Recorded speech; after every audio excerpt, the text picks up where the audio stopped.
Good morning and welcome to News First Prime Time Sunrise. Hello there, very good morning and welcome to News First Prime Time Sunrise on the 14th of November 2014 with me, Shane Silva. Let's start off with a look at your headlines. President says he used the powers of the executive presidency to protect the country and not to be betrayed. 20,000 people die annually from diabetes-related causes in Sri Lanka. And Minister Amaravira advises the removal of people from landslide-prone areas.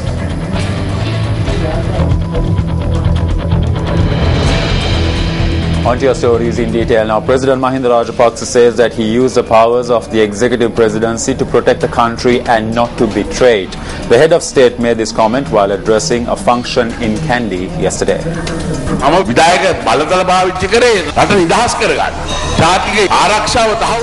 I use the powers of the executive presidency to free this country, to consolidate national security, to uplift the economy, to protect the nation from foreign forces. It is for these reasons that I use the powers of the executive presidency and the powers of the country's commander-in-chief. I did not use these powers to enter into agreements to betray the nation. I did not sign death warrants for over 600 police officers of this country. I did not order them to surrender. I did not order them to carry white flags and surrender. These police officers were stripped naked and killed by female LTT cadres. Having ended terrorism and separatism that was said to be impossible to be curtailed, we used the executive powers to develop this country. It is true that executive powers were used. I have never used the executive powers for the country's disadvantage or betray the country. The function held under the auspices of the President was to declare open the Haritha Udana Farmers Convention. Dignitaries including Prime Minister D.M. Jayaratne and several ministers were present at the occasion.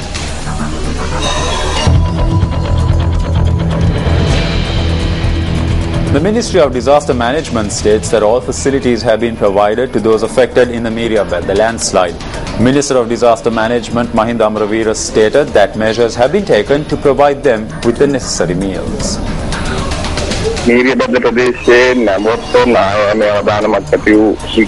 have evacuated the families residing in the Miriabad area to safer grounds due to the threat of landslides. We are also taking measures to evacuate those living in other landslide-prone areas to safe grounds and provide them with the necessary food.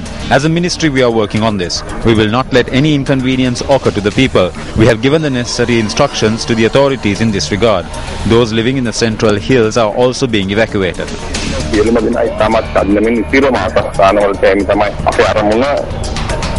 Meanwhile, Security Forces Commander Central Major General Mano Pereira states that those living in the Central Hills have also been evacuated as of yesterday. He added that steps are being taken to evacuate 50 individuals from 13 families to the Punagala camp. Signs of imminent landslide in an area close to Miriabad was detected yesterday by the people who have been living in that area, and as a result and as a safety precaution, we have evacuated 136 families, which totals to about 430 personnel into the Koslanda Sri Ganesha Tamil Mahavidyalaya and established a relief center there since last evening. The National Building Research Organization and members of the disaster management, civil administrative authorities all are in location, and they are in the process of checking and verifying the threat that have been detected. All other arrangements to establish the relief camp, relief center and the other requirements are in place at the moment. Meanwhile, 408 individuals from 102 families have been evacuated to safer grounds as of last evening due to the recurrence of the threat of landslides in Miriabad, the Koslanda. Today is World Diabetes Day. Speaking to News First, Dr. Tilak Siriwardana, the director of the Non-Communicable Diseases Unit at the Ministry of Health, stated that a study shows that 1/6 of Sri Lanka's population have contracted diabetes. He added that approximately 20,000 people die annually from diabetes-related causes. Diabetes is a widely seen disease in Sri Lanka. Surveys have revealed that 1 of every 6 people are diabetes patients.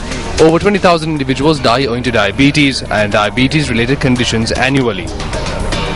Diabetes is caused mainly due to our wrong food habits and the lack of exercise. We consume a lot of food and we do not exercise. When we do not work, the food we eat does not get used. When this happens, the level of sugar in the blood increases. This condition is known as diabetes. But this is not a condition that is only in the blood. Diabetes affects the whole body. Dr. Sirivardhan added that various illnesses and ailments are being contracted due to an imbalanced lifestyle. Cardiac diseases and diseases in the brain could arise due to diabetes. We have to change our day-to-day activities in order to fight against diabetes. We must consume food appropriately, or we must do regular exercise. We must try not to be mentally agitated. We can delay the age that diabetes is caused if these steps are adhered to. Diabetes is not only seen amongst the young generation, it can be seen among middle-aged individuals as well. That is our concern.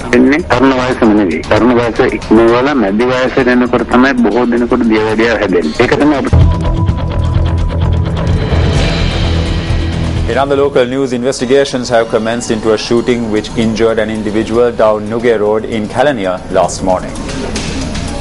Speaking to Newsfirst, acting police media spokesperson ASP Ruwan Gunasekara stated that the shooter had been wearing a helmet. He added that information has come to light that the shooter had escaped in a three-wheeler.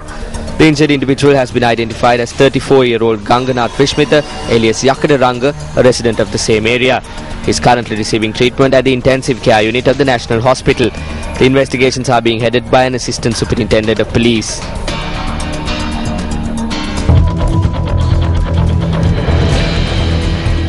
Four police teams headed by the DIG of Vanni have commenced extensive investigations into the shootout which killed a rehabilitated LTT member in Ganeshapuram Manor.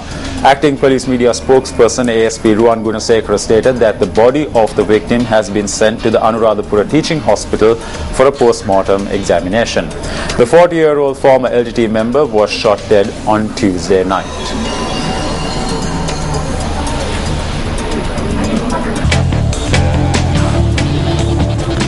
Speaking at the post-match press briefing, Sri Lanka cricket captain Angelo Mathews said it was a depressing and a disappointing performance by his team yesterday.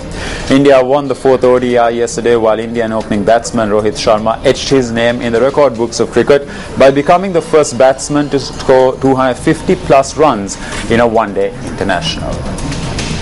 Well, everything seems to be going wrong for us.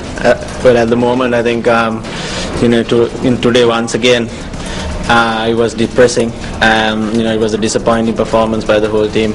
I thought we lost our way once again while bowling. After the 25th over. In the second 25th over, they scored somewhere close to 290 runs, and that is not acceptable. I think our bowlers didn't have any answers for their batters. Nothing can be taken away for Rohit's brilliant knock, but we could have had more plans and executed it properly. They beat us convincingly in the past 4 games, so I think we need to fix our problems as soon as possible. I think our batting, bowling and fielding, we need to tune up in all 3 departments. We need to do well in all 3 departments, and once again we were pretty poor on the field as well. We let go of Rohit and it cost us the game. I mean, you can't let go of a brilliant player like Rohit, and he showed us today how it needs to be done when batting. So it was quite disappointing for us once again.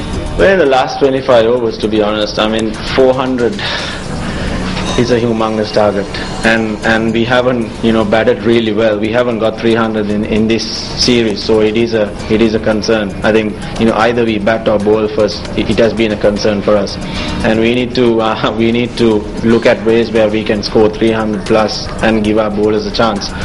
But if we are bowling first, we need to restrict them at least before 350 to give ourselves a chance. So I think either batting or bowling, whether we do it first or second, it has been a problem for us, and we need to try and get those things right as soon as possible.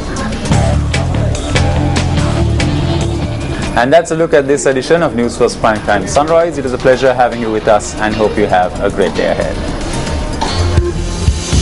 Hotline 0114-896-896. www.newsfirst.lk.